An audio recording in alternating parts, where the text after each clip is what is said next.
There was a side of Matt I never really knew. And I tried to understand why he behaved the way he did and why he was so reckless and callous and honestly abusive to other women. Matt Lauer was once one of the most influential and well-known figures in television news, co-anchoring the Today Show on NBC for over 20 years. But in November 2017, shocking allegations of sexual misconduct led to Lauer being abruptly fired by NBC. The revelations not only cost him his high-profile job, but have seemingly made Lauer completely unhireable. In this video, we'll take a closer look at the disturbing accusations against Lauer, how the scandal unfolded, and what his life looks like today. The rise and fall of Matt Lauer. Go ahead, play it back, can you? This is Today with Katie Couric and Matt Lauer. That's your version. That's the one I play at home. That clip you just watched was from Matt Lauer's very first day co-anchoring the Today Show on January 6, 1997.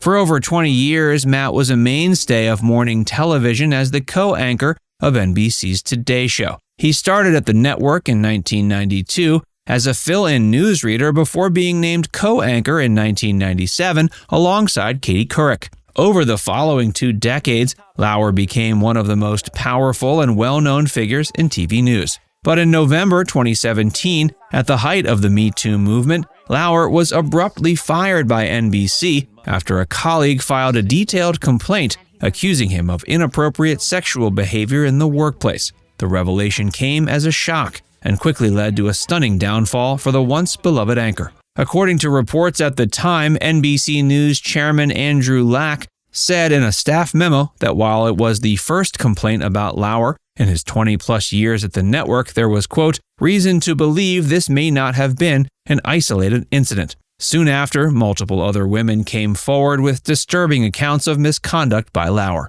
A source told People magazine the complaint that led to Lauer's firing involved inappropriate sexual behavior that began during the 2014 Winter Olympics in Sochi and continued afterwards. Another source said Lauer had viewed the relationship with the woman as consensual and was dumbfounded by the accusation, claiming he was being falsely portrayed. More allegations emerge. It represented, after serious review, a clear violation of our company's standards. As a result, we have decided to terminate his employment. While it is the first complaint about his behavior in the over 20 years he has been at NBC News, we were also presented with reason to believe this may not have been an isolated incident. In the days following Lauer's termination, more women spoke out with allegations against him. Variety published a report with accounts from 3 women who said Lauer harassed them. One claimed he once gave a colleague a sex toy with an explicit note, and another alleged he exposed himself and reprimanded her for not engaging in a sex act. The most serious allegation came from a former NBC employee who told the New York Times that Lauer sexually assaulted her in 2001. She alleged that Lauer summoned her to his office, locked the door, and had sex with her until she passed out. Lauer said he had a consensual extramarital affair with the woman. Then, in 2019, disturbing new details emerged when journalist Ronan Farrow published his book, Catch and Kill.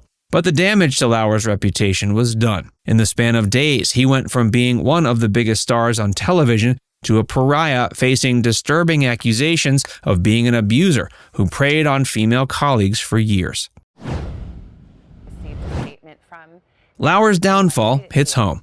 There are no words to express my sorrow and regret for the pain I have caused others by words and actions. To the people I have hurt, I am truly sorry. As I am writing this, I realize the depth of the damage and disappointment I have left behind at home and at NBC. Some of what is being said about me is untrue or mischaracterized, but there is enough truth in these stories to make me feel embarrassed and ashamed. I regret that my shame is now shared by the people I cherish dearly. Repairing the damage will take a lot of time and soul searching, and I'm committed to beginning that effort. It is now my full-time job.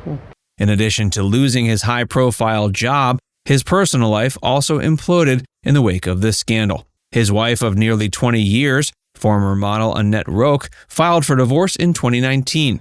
after the couple had informally separated in the aftermath of the allegations.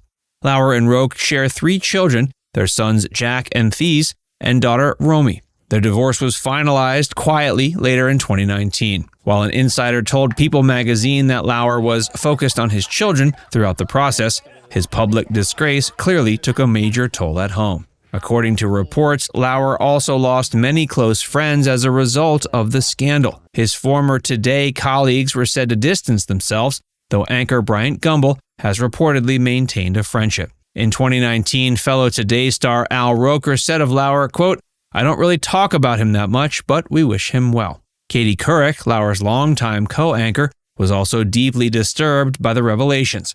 She said she had no idea about the misconduct allegations and was grappling with the fact that Lauer turned out to be 2 different people. She admitted doing her own investigating into his behavior, calling what she learned devastating and disgusting. Lauer keeps a low profile. In the years since his sudden firing and the shocking allegations, Lauer has become somewhat of a ghost.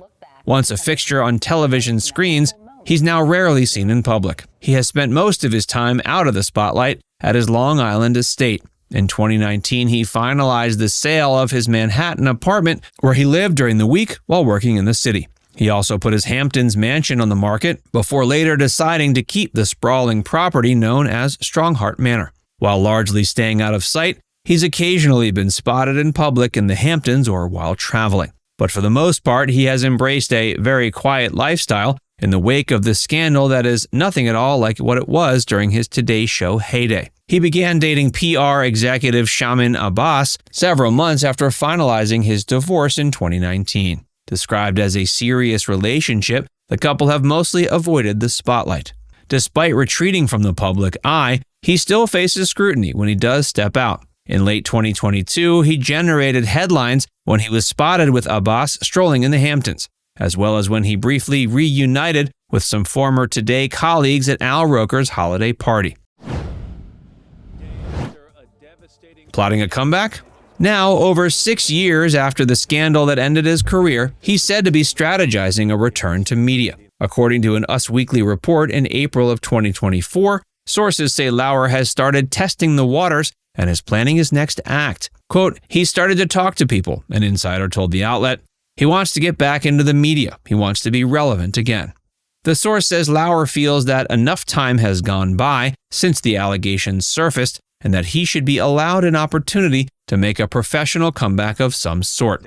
However, he apparently still feels victimized by his downfall. If he does attempt a career revival, he apparently wants to convey an image of stability in his personal life with Abbas by his side. Quote, "He wants to show that he's in a stable relationship," a source said. "He's not a playboy, he has a stable life." Whether media outlets or the public would be receptive to a Matt Lauer return remains to be seen. His precipitous fall from grace was stunning, and the accusations against him disturbing. While some celebrity bad boys are able to find redemption, Lauer's particular transgressions involving alleged sexual misconduct and abuse of power may prove difficult to overcome. For her part, Lauer accuser Brooke Nevils has expressed a desire to move forward from the painful ordeal. After her identity was revealed and her allegation detailed in Catch and Kill, she issued a statement saying, quote, "I want to thank the many survivors who shared their stories with me today and offered their support. It takes courage, and I am truly grateful." Now it's time to hear from you. Do you think that Matt Lauer should be given another chance to be back in media? Let us know in the comment section below.